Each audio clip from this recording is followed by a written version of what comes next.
of the Libertarian Party, and I would like to begin by telling you of some of the experiences that I've had in the public schools. About a year ago, I was at Sunset High School, sitting in the library, as I do once in a while, and I was hearing kids say, "Where is Nebraska? Is West Virginia a state?" And one time when I gave a speech to a senior government class, not one of them could name all 3 branches of government. This is inexcusable. Now, in an era where they are trying to get us to pass a sales tax for schools, we have to ask ourselves, is more money the answer to questions like this, to deficiencies like this? We, the Libertarian Party of Oregon, say no, that money is not the answer. Now, in today's rally, I'm going to have a series of speakers. The next speaker behind me will be Maurice, who's chairman of the Libertarian Party of Clackamas County. After him will be Gary Sublette, chairman of the Clackamas County of Union County. Martin Buchanan will speak next, who is the author of a number of ballot measures currently circulating. Bill Sizemore will speak after him. He is executive director of Oregon Taxpayers United. And then finally, Joe Foxall, president of the Executive Club, will speak. And you'll see after the arguments presented here that the answer to the sales tax is no. Now, the sales tax is a bad idea. First of all, it is unethical. We've already got property taxes and we've already got income taxes. So when we finally do get a check left, the government is essentially saying, we've taken from you what we want. The rest is yours. Now they're coming to us and saying, no, it's not enough. We want another 5%. And this isn't fair. What this actually is adding insult to injury. And we've had enough. And more money does not mean better schools. A Nation at Risk is a report that essentially said 10 years ago that we need more money to improve our schools. We've spent more money. Where are the better schools? And in the Oregonian, the Chapman article, U.S. District Judge Russell Clark ordered an increase in taxes to improve Kansas City's dilapidated school system. They spent $1.3 billion new dollars. They came to $36,000 per student. They had new planetariums, they had new computers, chemistry labs, everything that would be a dream to faculty members of a public school system. But has it helped? No. Since 1987, when this was instituted, dropout rates exceed 60%, and the achievement of minority students is down. Indeed, money is not the answer to better schools in the state of Oregon, or indeed anywhere. And what this will do is remove money from the private sector, where it can do good. Libertarians believe that government cannot create anything. All they can do is consume and redistribute. Money can only produce new wealth in the private sector, and this will rip 5% out and put it back into the public sector where it's doing harm, not good. And this will hurt tourism as well, because one of the reasons people come to this state is because they know they don't have to pay sales tax here. It's attractive. Now, we don't just want to say no taxes, we want to provide some constructive alternatives, and libertarians do this as well. First of all, we need to revisit our school's missions. We need to emphasize academics, not social engineering, and set high expectations for students and teachers. The 3 R's in school should be reading, writing, and arithmetic, not reproductive, rights, racism, and recycling. Those things are important and have their place. But first, we have to deal with basic skills needed to survive in today's economy. Another constructive suggestion is to implement school choice. We need to inject competition into the system, allowing the dollars to follow the students as they go from public or private schools. And this is something that libertarians have always advocated. This is something that saves tax dollars and encourages public schools to become more efficient. And finally, we need to force efficiency in the schools. We need to examine perks. For example, in the Beaverton School District, cellular phones a couple of years ago were bought for everyone's wives. And employees working 6 hours or more in the Portland School District were eligible for full benefits. These are extravagant expenses we can no longer afford. And get a higher percentage of revenue into the classes. In Beaverton, it's under 20%. Less than $1 of $5 makes it into the classroom. By providing more efficiency, more school choice, and by revisiting our scholarship missions, we can improve schools without more dollars. Now, the role of the Libertarian Party is going to be a role that we're going to assume on a variety of issues. First of all, our party is the only party to actively campaign against the sales tax. Now, you might notice that the Republicans this weekend, their state committee voted to oppose the sales tax. The Democratic state committee voted to oppose the sales tax. Well, I'd like to ask one question. If the Republicans and Democrats oppose the sales tax, why is this thing on the ballot? Who signed it? What force possessed Barbara Roberts to sign it? Indeed, the Libertarian Party is the only party sharing the views of the majority of the people in this state that a sales tax is wrong. We will be active during this campaign. We will be campaigning against the sales tax by handing out information and petitioning for ballot measures that provide choices. We will be promoting positive free market alternatives to the problems which face our schools. Indeed, we wish to become a permanent participant on the political scene, and we will do this by showing Oregonians how much we have in common. So to sum up, Libertarians say no to the sales tax. And one thing for sure is that if we beat it this time, maybe this is a cat that will indeed only have 9 lives. Thank you. I'd now like to introduce Maurice. Thank you, Rich. We have a choice to make in November. Do we want a sales tax? 8 times a sales tax has been put before the voters of Oregon. 8 times we have said no. Well, enough is enough. I'm here today because I have had enough. Our taxes are too high. There is a bureaucracy running out of control, and we have a public education system that has a sickness that money will not cure. This proposal is a tax. One more tax. This being the case, I would like to discuss taxes. We have a new gas tax, higher income taxes, property taxes that are going up in spite of Measure 5, and who knows what else President Clinton has in store for us. Now Governor Roberts and our legislature want to jump on this bandwagon, the "we need more" bandwagon. We cannot let them have it. Our legislature will spend every penny they can get their hands on. Let us force them to spend that money more wisely.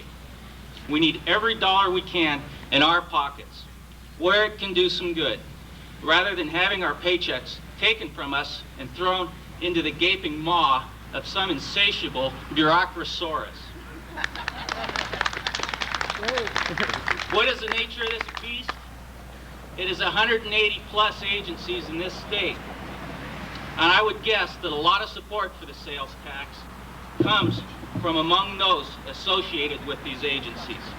When this tax fails, these agencies will be forced to compete with education for what they see as a smaller portion of the budget pie. The legislature will be forced to rely on efficiency, not size. Size does matter, if you know what I mean. A freeze in hiring will make our state workforce smaller. Attrition always does wonders. And where this is not sufficient, merger or elimination must follow. After all, would not less red tape be better for all of us? Much of this bureaucracy is within the public education system. The sales tax is supposed to go to education. However, does more money mean better schools? Cascade Policy Institute found that only 32% of the money spent on public education actually made it to the classroom. So a lot can be cut from education. In private schools, many administrators perform their administrative duties and also teach classes for half the salary some of our public administrators earn. Some parents would like to send their children to private schools. Let's give them the economic freedom to make that choice. Choice is the issue. We, the voters of Oregon, have the choice. We can choose one more tax, or we can choose not to pay one more tax. We can say more bureaucracy, or we can say more freedom. We can say expensive education, or we can say good education. We have the choice. People, this is important. Let me say it again. We have the choice. The choice is no sales tax in Oregon. The people have spoken 8 times. Each time they have said no. Now we must say it one more time. Let us shout it. No. No. Thank you. Now I'd like to introduce Gary Sublette from Union County.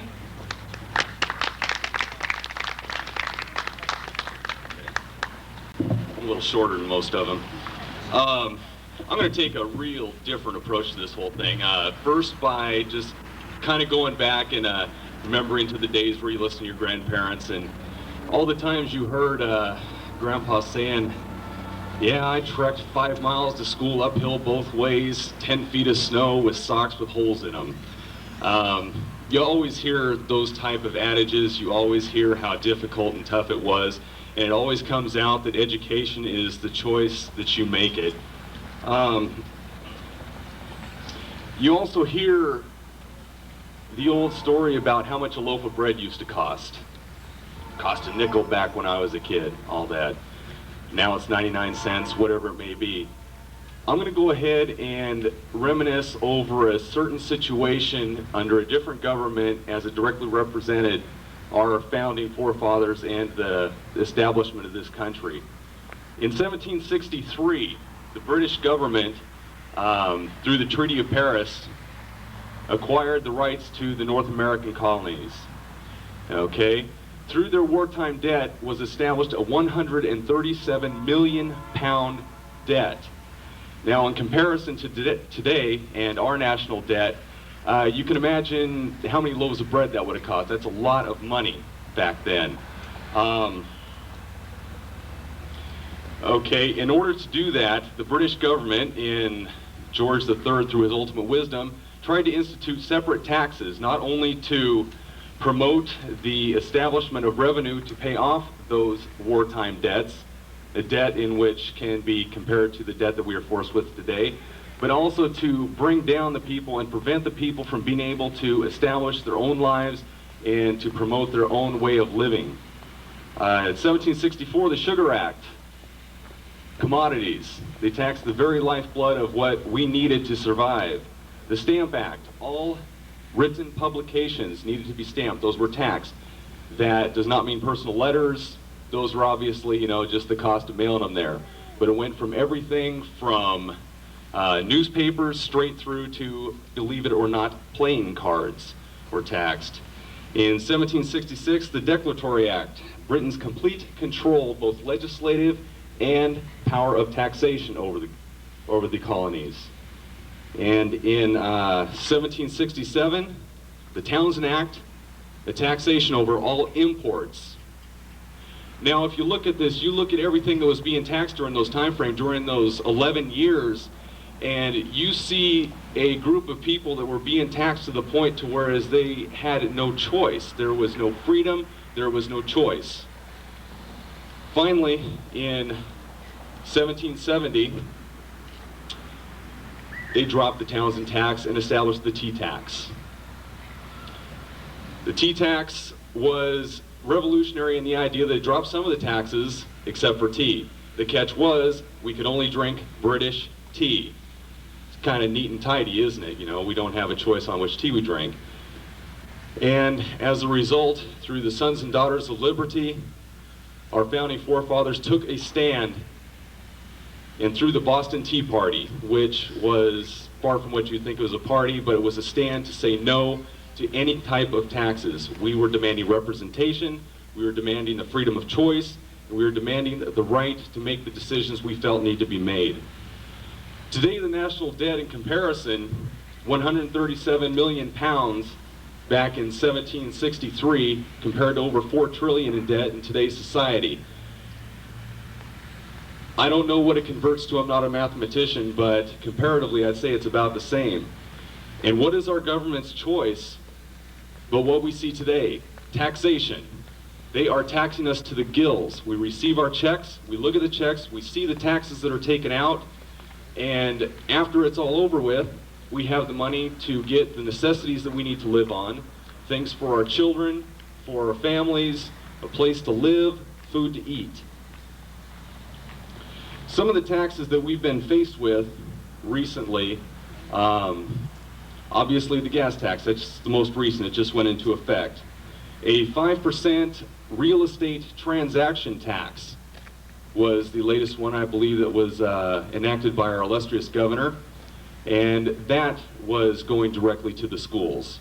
And now, to further aid in schools, they are establishing what they would like to establish as a sales tax. The purpose of the sales tax is to go to the schools.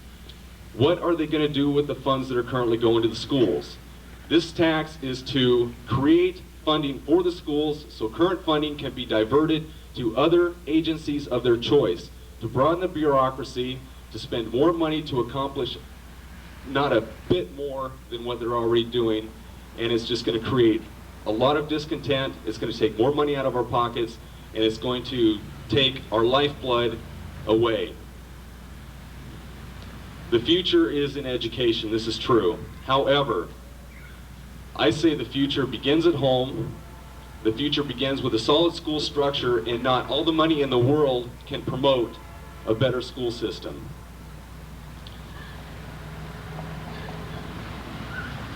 Okay, Oregon's Constitution, and this is where we come in, states specifically that any new tax that is proposed must go through the people. We in Oregon have the choice whether or not to establish a new tax. We have the choice whether or not we are to take out of our pockets to further extend the bureaucracy. And to whereas this sales tax is being proposed, I say let us not drink the bureaucracy tea, just as the colonists did not want to drink the British tea.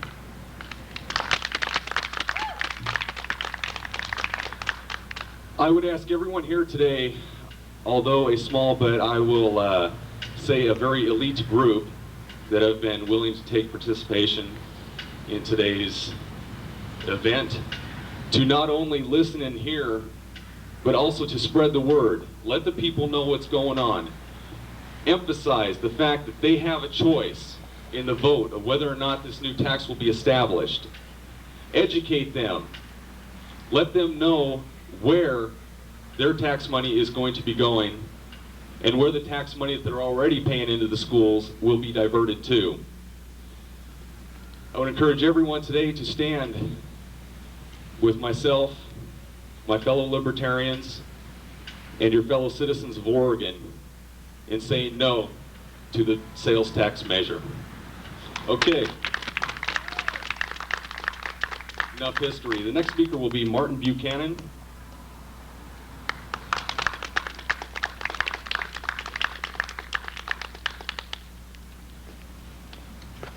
If he's short, I'm even shorter. Let's see.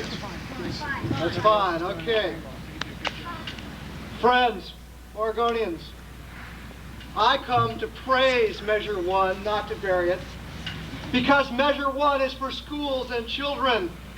Yes, Virginia, there is a Santa Claus. Who of us would be such a Scrooge as to not give a mere nickel on the dollar if it means denying children, like Paul Andrew over there, a fine public school education? Oregon public schools are great institutions. They had better be, because they cost $3.4 billion last year. Their sterling performance should inspire us all to reach for our wallets once again and find them empty once again. If nearly half of those over age 16 are functional illiterates, if 1/4 don't graduate from high school, if 14 of 15 who do graduate are not ready for college mathematics, then we are not spending enough money. When we raise spending over 12 years to more than $7,000 per student, we were not trying hard enough. Oregonians must sacrifice again for schools, and I endorse a sales tax as the best way to make that sacrifice. I think I like this better like this. Not only is a sales tax best for schools, it's the best way to collect all taxes, honestly and out in the open. I say the sales tax should be part of the Oregon Bill of Rights, a proposal which the ACLU should support. The right to pay your own taxes out of your own money and know how much you're paying. If we did that, if you had to pay 28 cents out of each dollar in federal income tax, 15 cents in Social Security tax, 3 cents in other payroll taxes, 9 cents in state income taxes, 8 cents in other miscellaneous and property taxes, and oh yes, 5 cents in a new sales tax. Why, there'd be plenty left for you and your loved ones.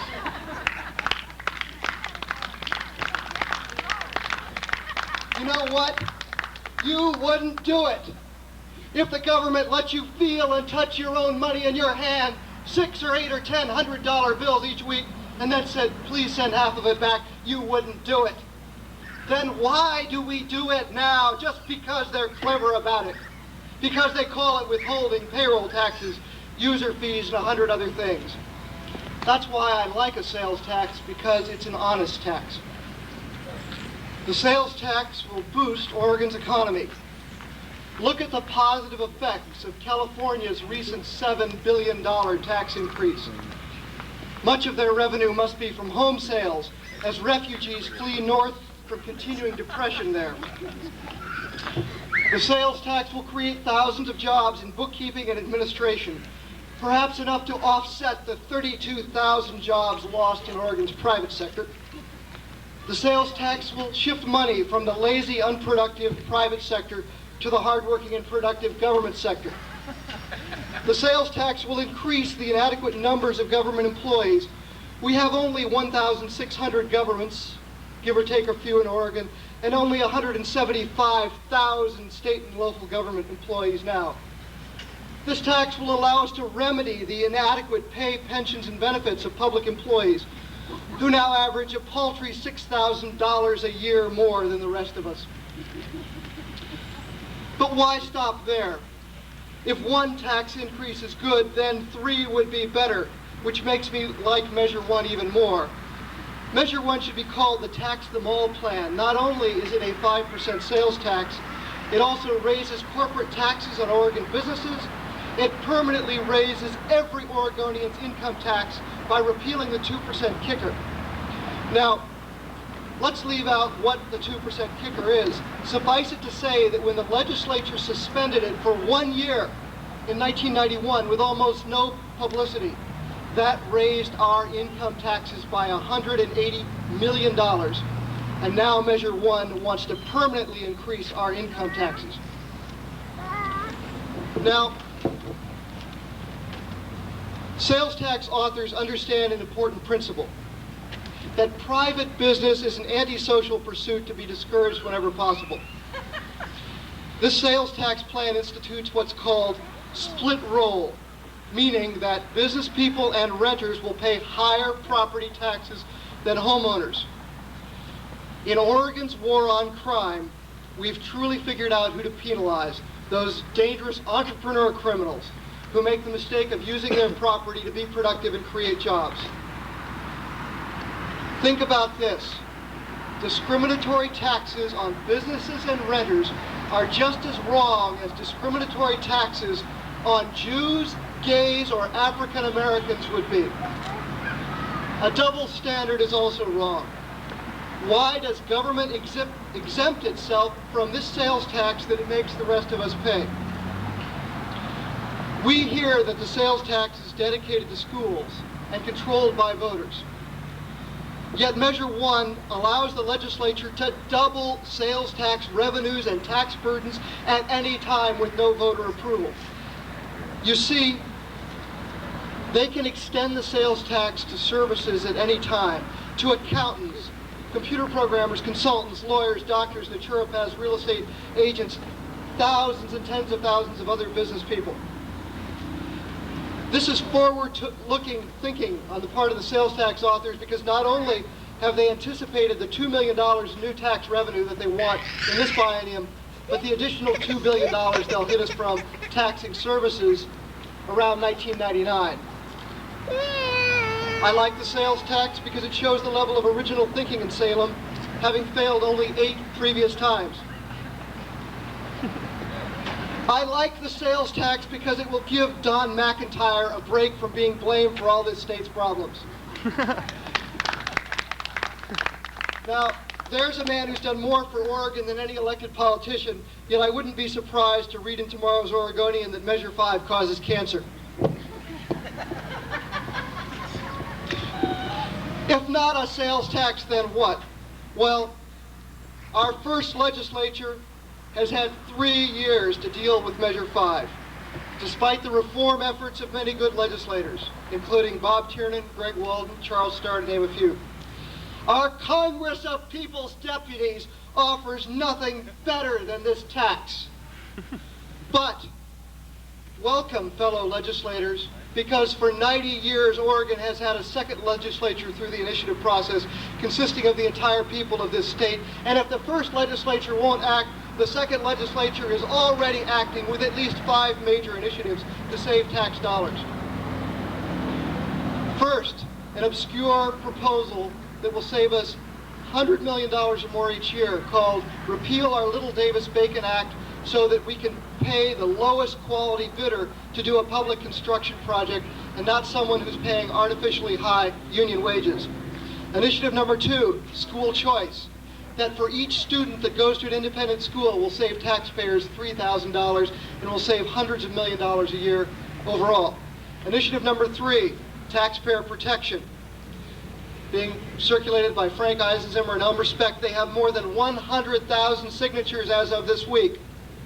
And this will require voter approval on a general election before any new taxes and fees, state or local, can be enacted or increased.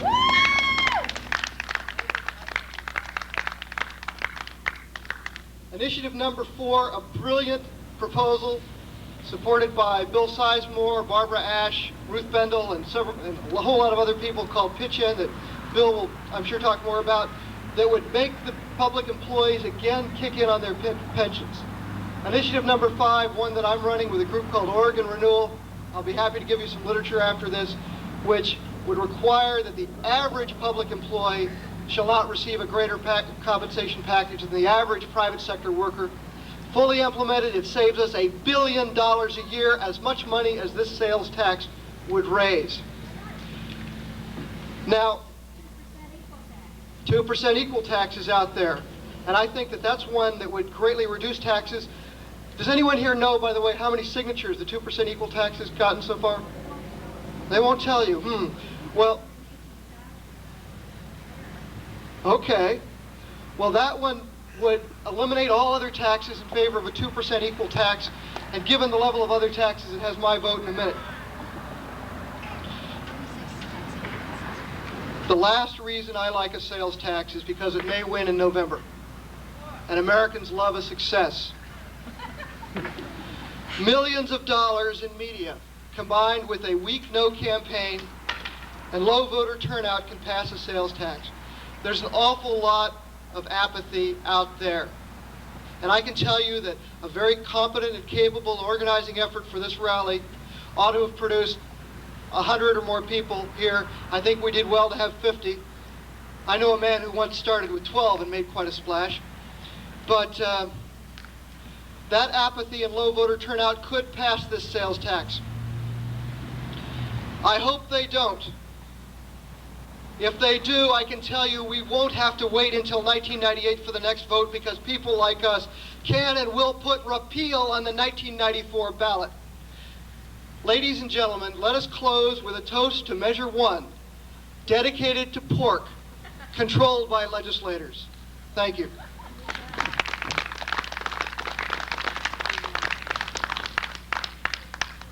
With great pleasure, I introduce our next speaker, Bill Sizemore, who's the Executive Director of Oregon Taxpayers United, which is Oregon's foremost taxpayer organization. Bill? Thanks, Martin. I never knew Martin was such a wild and crazy guy, did you? Yes, very impressive. You know, I hear a lot of people have said that the sales tax has had 8 lives or 8 deaths, shall we say, and this is its 9th try. Well, you know, I've come to the conclusion that this cat has a lot more than 9 lives. How many of you think the sales tax will be back, even if it fails? Everybody. It will be back. Oregon Taxpayers United. In fact, let me make share a little quote most of you never got a chance to hear. Shirley Gold, who couldn't be with us here today, she made a statement in front of a pro Measure 1 rally, or it was an educational program at I think it was Benson High School, and she said that if this sales tax fails, we will be back with another one. And we will be back every year until we pass it. Now, I don't find that frightening, but I do find that a little annoying that they don't, remember when they used to pass all of these school levies by, that it would fail, so they would have another election in a couple of months, then it would fail, and they keep coming back till they finally found an election when no one showed up, and they would pass. Well, this sales tax, I think I can echo Martin's sentiments. The sales tax doesn't have any chance of passing if Oregonians go to the polls. Oregonians don't want this sales tax. It'll get somewhere in the high 20s, low 30s if people go to the polls. If they don't go to the polls, this sales tax does indeed have a chance of passing. And we will be spending our money on seeing that people actually come out to the polls. All of you here are pretty much, most of you are already opposed to the sales tax, so I'm not going to wax eloquent about what's wrong with this tax. I do a lot of speaking against it out in chambers of commerce and some radio and television shows and Portland City Club coming up next month, speaking against the sales tax. But I'm here to tell you about an answer to this problem. Instead of putting out these brush fires, some pro-taxpayer activists have gotten together and launched a new organization called Oregon Taxpayers United. We only started in August, early August. And we have come to tell you a message of hope, and that is that we don't have to fight brush fires. Our only problem is we're not organized. The taxpayers who, for example, if 70% of Oregonians are against this sales tax, why is it on the ballot? I mean, just think about it for a second. Why is it on the ballot?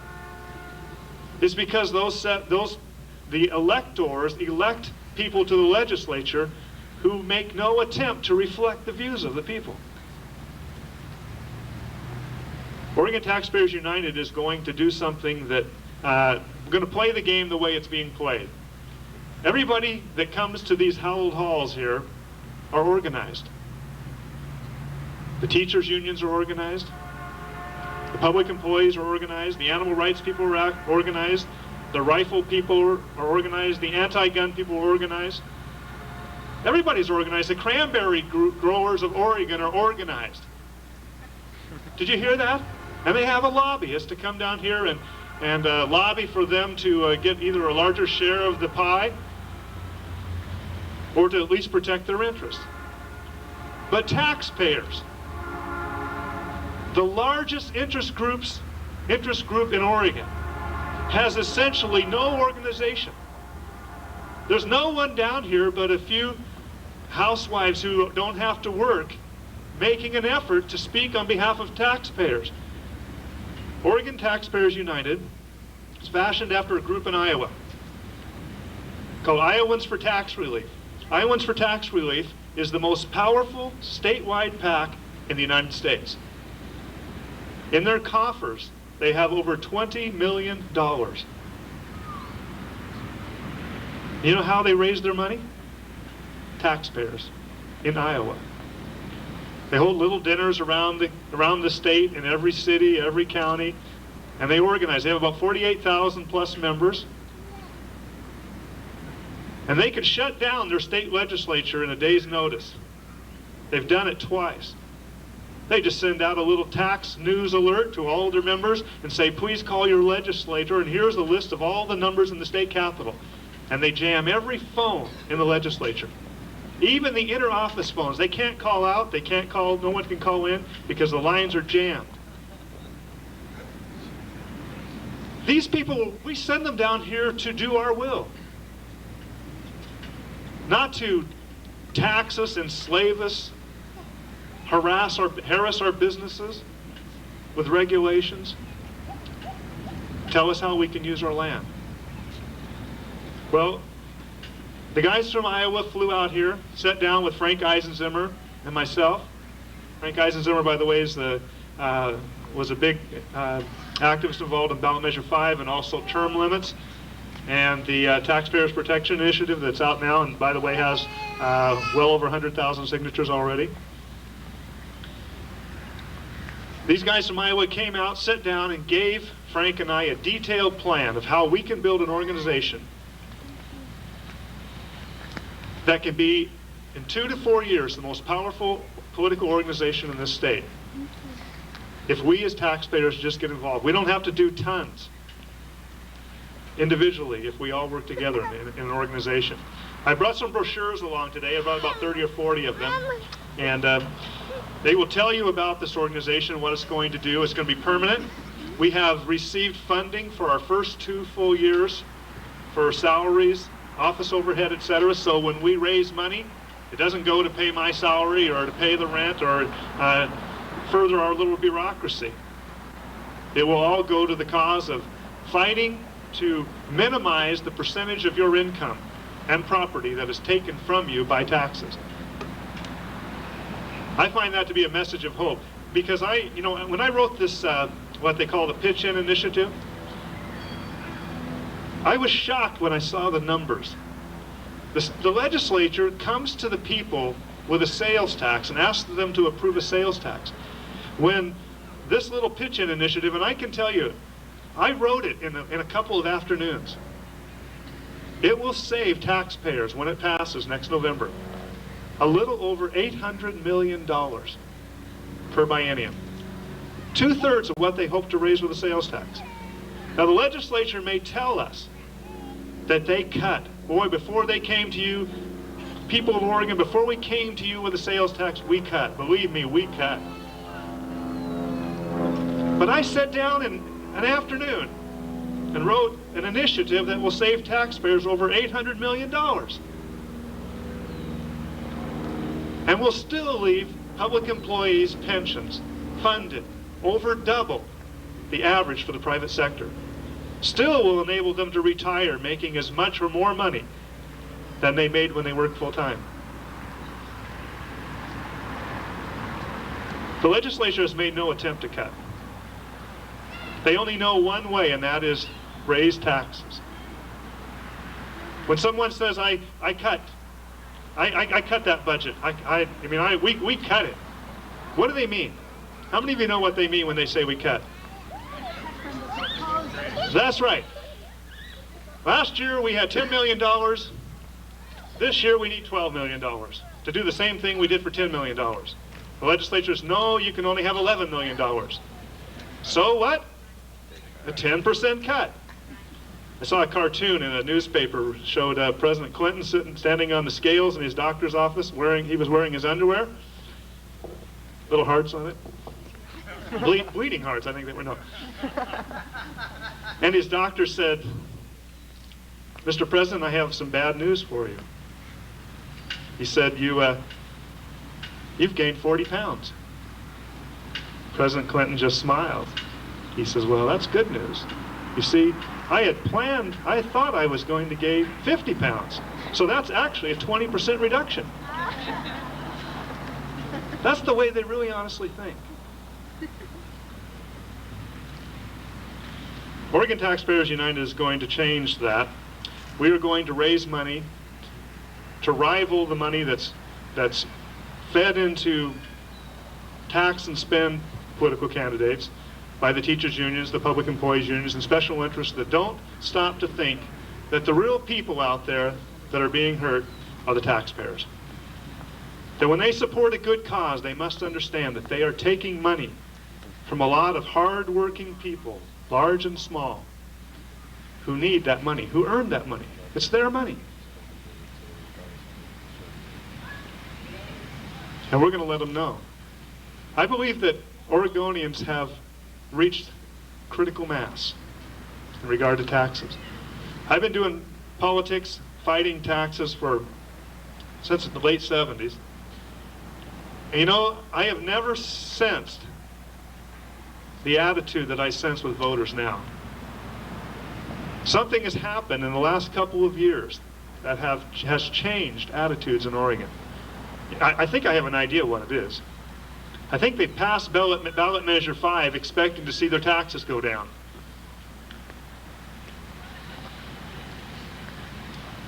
Did your taxes go down? No, they didn't go down.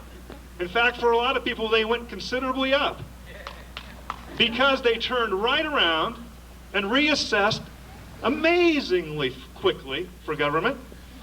I finally found something they're fast at and good at. They can reassess your property very quickly.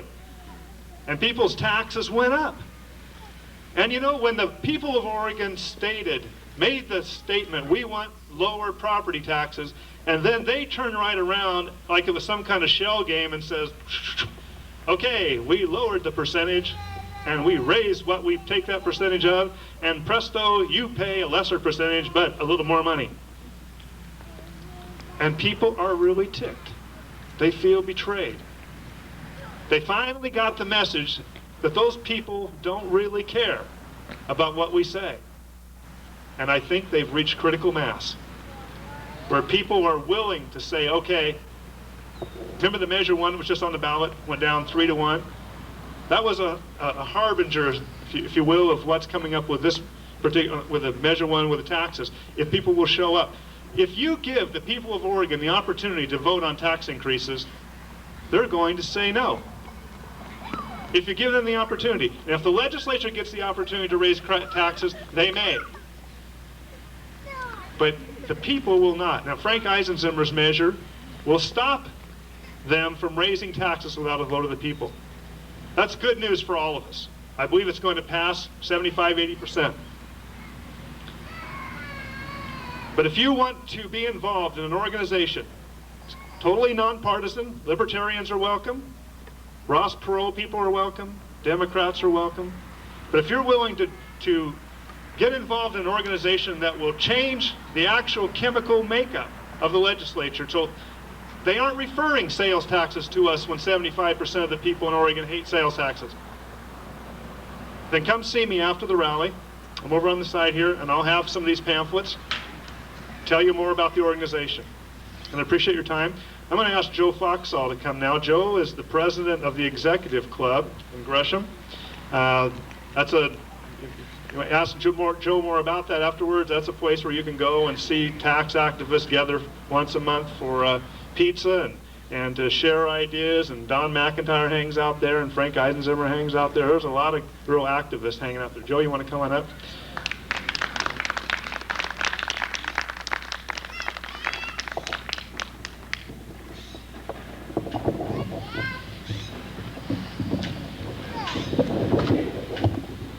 Thank you, Bill. Good afternoon. Give 3 good reasons why you don't want to vote for Ballot Measure 1.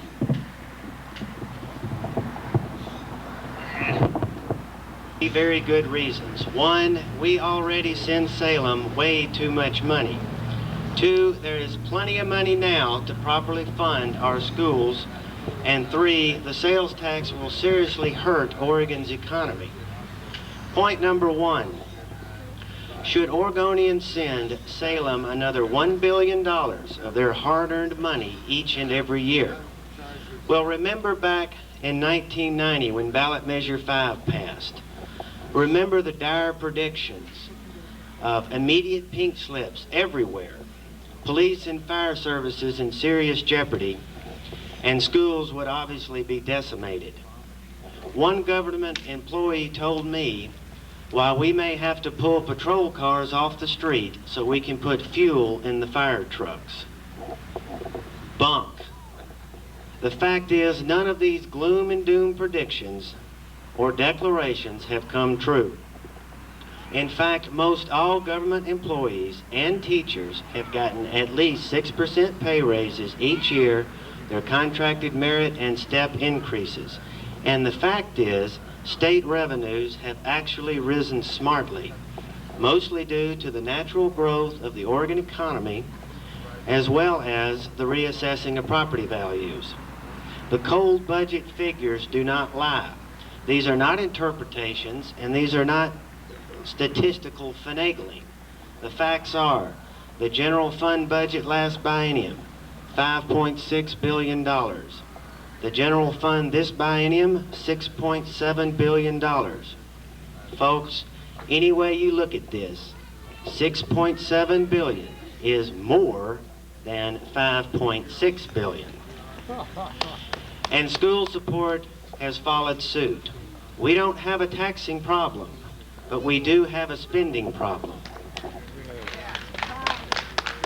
Just look at what we already contribute to Oregon government. The money that we Oregonians have left after the state and local government is through with us puts us 39th in the country. While this argues for less taxes, not more taxes, and according to the Tax Foundation in Washington, D.C., this plan will cost the average Oregon family an additional $703 each and every year. The message of Measure 5 was to slow the outrageous growth in state and local government and for government to live within its means like we do. The vote on the split roll property tax, urban renewal, have confirmed this by humiliating defeats of almost 3-1. All we hear from the legislature is replacement revenue. We don't need replacement revenue, but we may need new legislatures. Now the key part is point number 2. The money is there to properly fund our schools. The problem is it's not going where it's needed. Even in the face of Measure 5, spending on schools has well exceeded what student population growth and inflation would justify.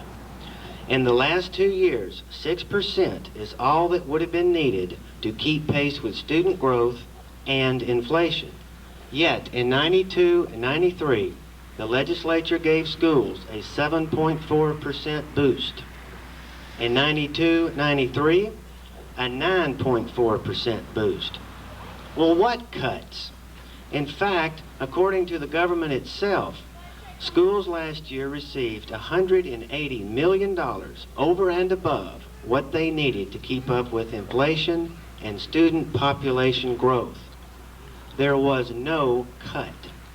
The cold budget figures are there. State spending for schools rose just like the general fund. The dire predictions simply have not come true. Well, what about the $1 billion shortfall? How do you get a $1 billion shortfall when revenues are going up? The answer is you don't. But you can create one. It should be known by all Oregonians that since the passage of Measure 5, the average school district in Oregon has swelled its baseline budget 25%. If you want a deficit, just increase spending and you'll have a deficit. But the real reason we don't need to send more money to schools is because there is a systemic problem in the way the money is spent. Oregon ranks dead last in teachers' salaries as a percent of school expenditures. We spend more money on administration and other non-teaching personnel as we spend on the teachers that actually teach the classes, the buildings, the books, the buses, the tables, the desks, the chalks, and all other non-teaching, non-personnel expenses. Most people don't even know that 53% of all school employees do not teach a single solitary class. The money is there. It is just not going to the classroom. Instead of debating a sales tax, maybe we should be debating whether we need so many administrators and social service bureaucracies within the school. And maybe we should put more of the money and not new money in the classroom. Here, here. Part 3, the sales tax will definitely hurt the Oregon economy. Anytime you take $1 billion out of the private sector and turn it over to government, there is an economic cost.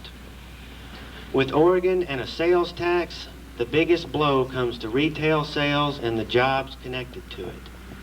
Oregon has an unusually high ratio of retail sales to income. Obviously, this reflects the number of non-residents that come to Oregon to buy tax-exempt goods. Just look at the license plates at Jansen Beach. Costco, Walmart, any of the big stores along the border. Clark County alone expects a $200 million a year annual windfall if the sales tax passes. The lack of a sales tax gives our retailers an advantage that we would lose, and an estimated $3 billion a year in retail sales would be gone. This would be enough to cause a 1% increase in the state unemployment rate, and of course this would generate zero revenue for our government. This outstrips any benefit the tourist taxes would bring. In addition, you give up your tax-exempt status when you travel out of state. Do you think it's a good idea to pay a sales tax 365 days a year so that some tourist can pay one 4 to 7 days a year? And finally, I want to refute some of the statements that the proponents of this measure are making. Statement 1, that because the sales tax is dedicated, it provides a stable source of revenue, and that, quote, you don't have to trust the legislature. What these people are failing to state is that even with a 5% sales tax, schools will still be dependent on the legislature for almost half of their budget. These schools will not be guaranteed the promised revenue stream and will still have to get into the fray each budget cycle for their operating budgets. People will indeed have to trust the legislature not to spend the newly freed up money elsewhere. If these people think that by swallowing the sales tax medicine now, they've solved school funding, they are dead wrong. Claim 2. Voters are also being told that they can't fool around with this one. Well, it is true that the constitutional portion of Measure 1 cannot be changed without a vote of the people. There are exactly 3 pages of constitutional provisions in this law. Statutory law, although, can and is changed by the legislature, and there are exactly 207 pages of statutory law in this measure. Yes, indeed, they can fool around with this one. And Claim 3, the measure imposes a new constitutional state spending limit with 60% override. Big deal. We've had that law as statutory since 1979. It's never been obeyed. And by the way, a 60% override is only 5 votes in the House and 2 votes in the Senate. That's not much protection. And then Claim 4, repeal in '98. Who cares? No state has ever repealed a sales tax. In fact, no state has ever even lowered a sales tax. If you want an efficient and frugal state government and schools that educate our kids, don't send them any more money. If you wanted a child to learn fiscal responsibility, don't give him or her more money on Tuesday just because they spent their allowance on Monday. Vote no on 1.